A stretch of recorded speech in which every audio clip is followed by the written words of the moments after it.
الرحيم الحمد لله رب العالمين الله يسمع الله سبحانه وتعالى ayaa maanta sugnaatay halkani waa degmada Jaalalaaqsi ee gobolka Hiiraan sida aad u jeedaa daawadayaal wabigii biyihii aad ay aga gureen buundadiina way jabtay marka waxaan idiga codsanayaa mar waliba qofkii wabigii degmada Jaalalaaqsi way halkaas aad u jeedaan wabigii waa eber biyihii way isbedeleen dad badan ayaa jira wabigan ciyaal yar yar 2 jir 3 jir ayaa wax ku yeeloobay laakiinse waxaan filayaa dad badan oo barnaamijyadaas ku xiran in ay wax ka qaban doonaan marka waxaan idiga codsanayaa wabigii Jaalalaaqsi way halkan sida jeedaan ciyaalkii bay ku ciyaarayaan wabiga caadi baa la iskaga marayaa laakiinse biyihii waxay noqdeen biyo qaraar ah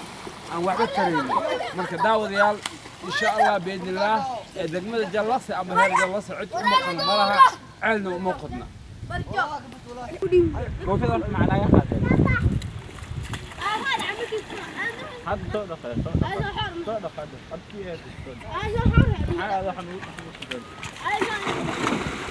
هذا ضوء دخل